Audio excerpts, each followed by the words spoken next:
दोस्तों, चंद्रयान-3 का विक्रम लैंडर जब से चांद की सतह पर लैंडिंग किया है, तब से लेकर अब तक चांद की दुनिया के भयानक खुलासे करते जा रहा है। लैंडिंग के बाद चंद्रयान-3 ने भेजी चांद की पहली वीडियो और तस्वीर, दिखा चांद के दक्षिणी ध्रुव का ऐसा खौफनाक मंजर जिसे देखकर वैज्ञानिक भी हैरान। अगले 14 दिनों तक चांद पर घूमते हुए चंद्रयान करने वाला है बाढ़ा कमाल इसरो का यह मेगा प्लान देखकर दुनिया भर की स्पेस एजेंसीज हैरान हो गई है।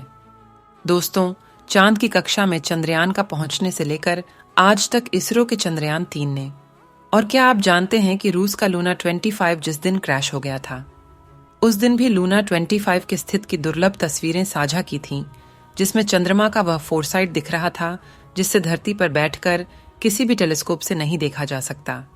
लेकिन इस वक्त की सबसे बड़ी खबर यह है कि चंद्रयान-3 चंद्रमा की सतह पर सफलतापूर्वक लैंड कर चुका है, जिसके तुरंत बाद उसने अपने अंदर लगे एडवांस हाई क्वालिटी कैमरा की मदद से चांद के दक्षिणी ध्रुव की पहली झलक कैप्चर कर ली है।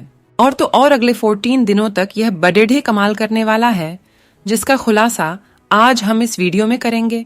साथ ही आपको दिखाएंगे इस मिशन से जुड़ा वह पहलू जिसे देखकर इसरो के लिए आपकी इज्जत 10 गुना बारियाच जाएगी। तो देखिए इस वीडियो को अंत तक।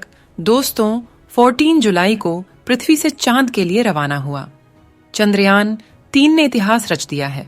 दोस्तों, जब चंद्रयान-3 ने 23 अगस्त की शाम चांद के साउथ पोल पर लैंडिंग किया, जहां आज तक दुनिया का कोई देश नहीं पहुंच पाया। चंद्रमा आज भी अपने अंदर अनेक ऐसे रहस्य समेटे हुए है, इसलिए दुनिया भर के वैज्ञानिक इसमें काफी रुचि दिखाते हैं।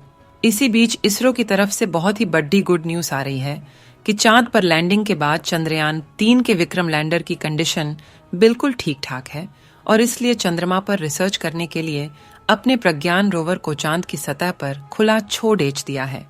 और ये रोबोट अगले 14 दिनों तक चांद के बहुत बड़े खुलासे करने वाला है। वहीं विक्रम लैंडर के एडवांस कैमराज ने चांद पर अपनी लैंडिंग साइट की सबसे ताजा तस्वीरें भेजी हैं। इन लेटेस्ट फोटोज में सूरज की रोशनी को रिफ्लेक्ट करके चमक रही चांद की खूबसूरत सतह को साफ साफ देख सकते हैं। साथ ही यह भी देख सकते हैं कि चांद की सतह कितनी ज्यादा उबड़ खाबड़ है, जिसका यह हाल लंबे समय तक का उल्का पिंडों की भारी बारिश के कारण से हुआ है।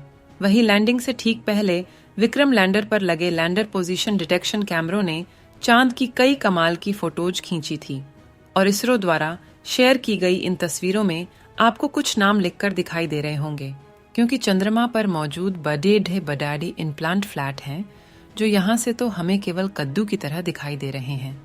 लेकिन चौंकाने वाली बात यह है कि इन्हीं रहस्यमय गड्ढों के नीचे 1-2 किलोग्राम नहीं, बल्कि पूरे 10 करोड़ टन पानी मौजूद हो सकता है, और कई बेशकीमती खनिजों का भंडार हो सकता है, जिसका रिसर्च करने के लिए विक्रम ने अपने प्रज्ञान रोवर को रवाना कर दिया है। तो चंद्रयान-3 के रिसर्च मिशन के ऑब्जेक्टिव क्या है, और ये अपने रिसर्च के दौरान चांद के किन किन रहस्यों से पर्दा उठाने वाला है, जिससे नासा और रूस को भी जलन होने लगी है। आइए जानते हैं। दोस्तों, विक्रम लैंडर पर कोई चार्ज नहीं लगेगा, यानी कि लैंडिंग के बाद अब वो अपनी जगह पर खड़े ढिहा होकर चंद्रमा पर सर्च करेगा, जिससे यह चांद के पतले वातावरण के अंदर मौजूद प्लाज्मा पार्टिकल जारी करेगा। दिन और रात में चंद्रमा की सतह के बदलते तापमान की जांच करेगा, और अपनी लैंडिंग साइट के आसपास आने वाले भूकंप की गति और तीव्रता की स्टडी करेगा, और सतह के नीचे लेजर फेंककर सरफेस एलिमेंट्स की जांच करेगा, जिसके लिए इसके अंदर 4 पेलोड उपकरण लगाए गए हैं।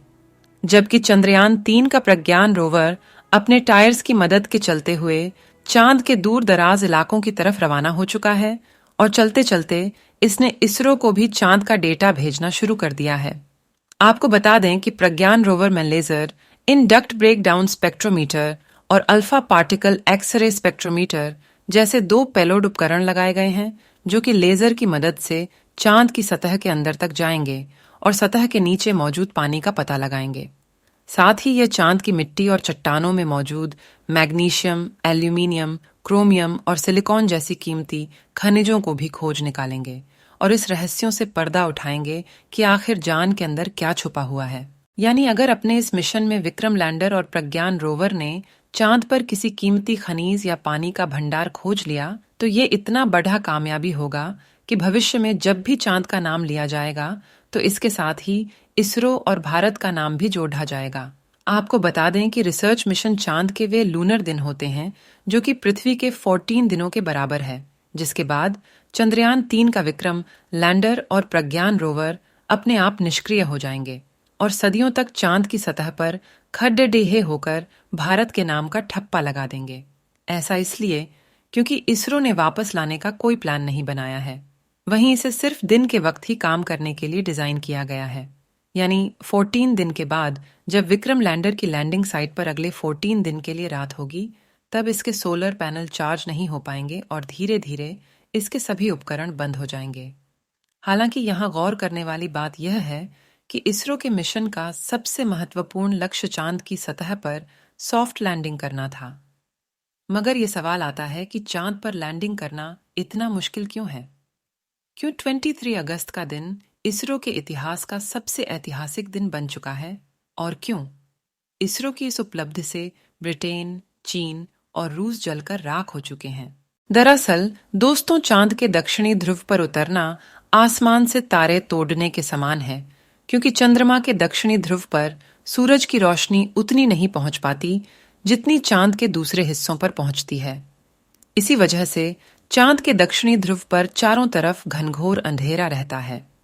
वहीं पृथ्वी से चंद्रमा के इस क्षेत्र की दूरी ज्यादा होने की वजह से लैंडिंग के दौरान कमांड सेंटर का लैंडर से संपर्क टूटने का खतरा बना रहता है।